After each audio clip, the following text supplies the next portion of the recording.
In this lesson, we are going to continue to learn how to solve quadratic equations. This is part 3, where we are going to focus particularly on using the square root property.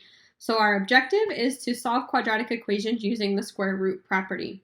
Remember that quadratic equations come in the form of ax squared plus bx plus c is equal to 0, and we talked about a quadratic equation needing to be in this form when we solve by factoring. However, now that we are going to be solving by using the square root property, a friendlier form is going to be more helpful to us, where we have x squared equal to some number. Okay, so we're going to want the x squared on one side and then a number on the other side, and then we'll be able to use the square root property. So let's see how this looks. Okay, remember that when we have a quadratic equation, we're typically looking for two answers. So when we have x squared is equal to 25, what we can do is take the square root of both sides, which is the square root property, but we're going to have the positive and the negative. So when you draw the square root symbol, you need to make sure that there's a plus or minus there. So we take the square root of x squared, which is x, and we take the square root of 25, don't forget the plus or minus, which is positive square root of 25 and negative square root of 25. And this is how we get our two answers. Okay, so if we continue to simplify, this is x equals 5 and negative 5. Okay, and you can always check by plugging x back into the original. The reason that both of these work is if we square 5, we get 25, and if we square negative 5, we also get 25. Okay, so just a quick detour. If you're asked to simplify something like this, the answer is just 5. The square root symbol, the radical, is already there for you. If you're taking the square root yourself, that's where you need to consider the plus or minus are the two answers. Okay, let's look at part B. X squared is equal to 41, so this is in the form of x squared equals a, or x squared is equal to some number, where we take the square root of both sides. When we take the square root, we have to consider the plus and the minus, or the positive and the negative. Okay, so x is equal to the square root of 41 and the square root of negative square root of 41. The negative goes on the outside, not on the inside. With this, we would look to see if 41 can break down any farther to be able to simplify it completely. 41 is a prime number, so our two answers are square root of 41 and negative square root of 41. Solve for x, so we're going to keep going. We have x squared is equal to 48, so in order to solve this using the square root property, we'll take the square root of both sides. So we have x is equal to, now you may have seen it as plus or minus square root of 48. The plus or minus can be helpful when you're doing your work, but the online system may not have that button, so make sure you know how to separate those into two answers on their own. Okay, in order to simplify this, we need to see if we can simplify the square root of 48. Okay, so we're going to look at 48, and I will use prime factorization here. So this is 2 times 24, 2 times 12, 4 times 3, and 2 times 2. Okay, so the square root of 48 is equal to 2 times 2 times 2 times 2 times 3, and we look for our pairs. Okay, now there's two pairs of 2, so each of them will have a 2 come out. So this will be equal to 2 times 2 square root of 3, which is 4 square root of 3. Okay, so now going back to where we were solving, we have x is equal to plus or minus the square root of 48. We just found out that the square root of 48 is square root of 4, or is 4 times square root of 3. Square root of 48 is 4 times square root of 3. Okay, so this becomes 4 square root of 3 and negative 4 square root of 3. And this would be our two answers. Okay.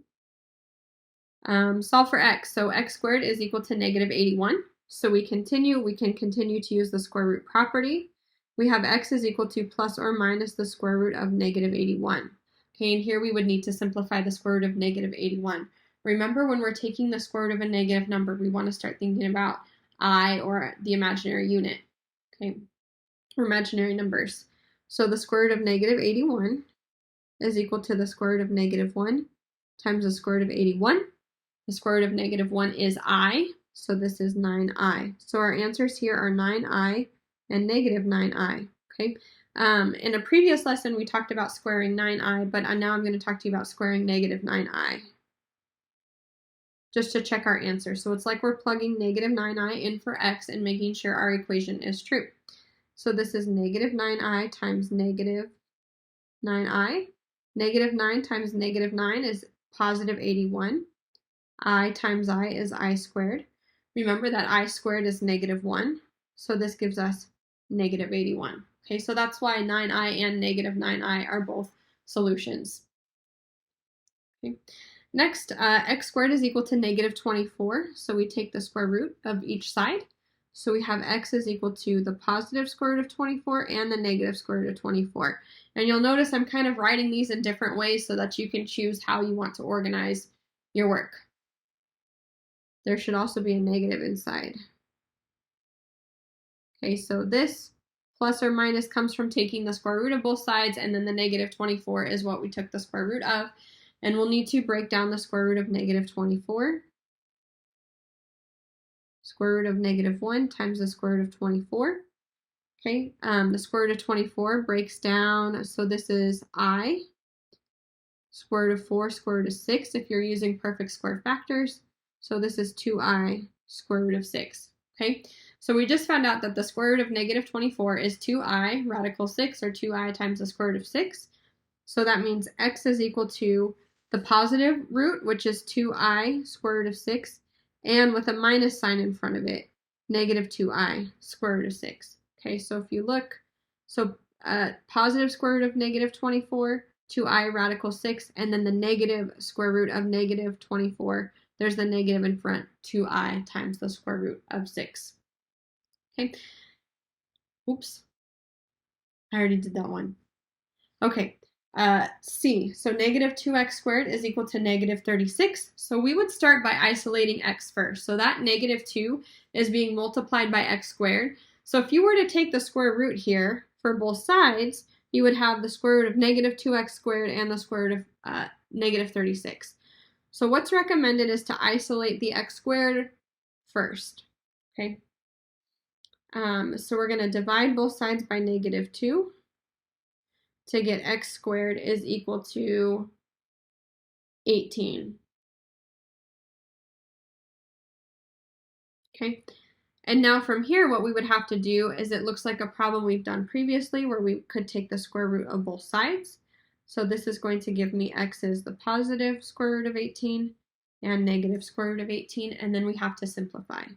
So I'm going to go over here. 18 breaks down into 9 and 2, 3 and 3. Okay, so that means that the square root of 18 is equal to 3 times square root of 2. So we go back to our x equals square root of 18 comma negative square root of 18, and this is going to give us 3 square root of 2, negative 3 square root of 2. And those are our two answers. Okay. A couple others to keep going. So in this case, we have x minus 3 squared is equal to 36. When we take the square root here, we're undoing being raised to the second power. Okay. For instance, if we had 5 squared, this would be equal to 25, which is just 5. Okay. So if you have something squared, when you take the square root of it, you're left with the base. Okay, where it's being raised to the second power. So we did that to one side, okay, and we're going to isolate the base, really. In this case, it's x minus 3 raised to the second power. So we take the square root of the other side, put the plus or minus. So on the left-hand side, we're left with x minus 3, and on the right-hand side, we're left with positive square root of 36, negative square root of 36. Okay, so since we need to solve for x still, our goal is to get x by itself, I recommend writing this as two equations. Okay, which looks like x minus 3 is equal to the square root of 36, and x minus 3 is equal to negative square root of 36. Okay, so we keep going. This is x minus 3 is equal to 6.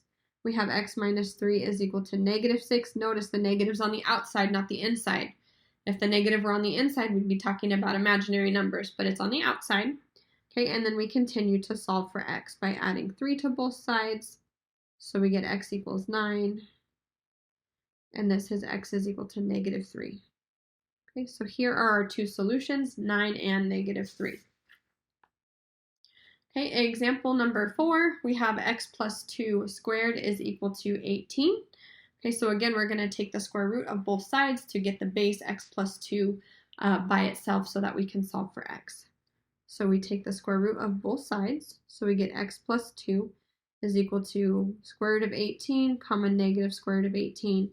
Okay, and what I would probably do is simplify the square root of 18 first. which we did previously, but we'll review it, and then you'll have your two equations. Okay. It's helpful to write it in 2 so that you keep track of your negative signs. So the square root of 18, and 18 is 9 and 2, 3 and 3. So the square root of 18 is equal to 3 square root of 2. So we have x plus 2 is equal to 3 square root of 2, and we have x plus 2 is equal to negative 3 square root of 2. Okay, and now what we do is we need to solve for x. So we subtract 2 from both sides. So this is x equals now 3 square root of 2 and negative 2 are not like terms. So it's just going to stay that way.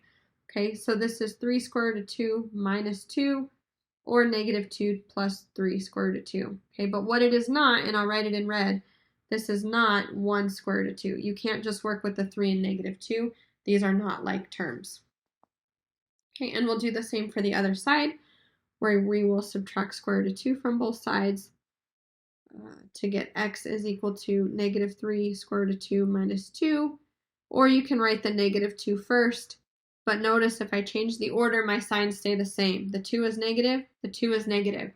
The 3 square root of 2 is negative, the 3 square root of 2 is negative. Okay, so our two answers are here, negative 2 plus 3 square root of 2, and negative 2 minus 3 square root of 2. The last one that we'll do, I guess I was giving myself extra room, but I was able to put it on one slide. Okay, x plus 3 squared is equal to negative 5. So again, we're going to start off by taking the square root of both sides. So that way we're just left with x plus 3 on the left, and we have negative 5 on the right. So we take the square root of both sides. Okay, so we have x plus 3 is equal to square root of negative 5 and negative square root of negative 5. Okay, so keep track of your negatives here. The 5 was already negative, so that is kept. And then when we take the square root, we have to consider the plus and the minus. Okay, so let's break down the square root of negative 5. Remember, when you have a negative inside, you want to write this as negative 1 times 5. Okay. This is the square root of negative 1 times the square root of 5. The square root of negative 1 is I, and square root of 5 just stays as square root of 5. Okay. So now what we have is we have x plus 3 is equal to I square root of 5. And we have x plus 3 is equal to negative I square root of 5. And again, this is from the plus and the minus. Okay, so now we subtract 3 from both sides in order to isolate x. So this gives us x is equal to negative 3 plus I square root of 5. And we do the same.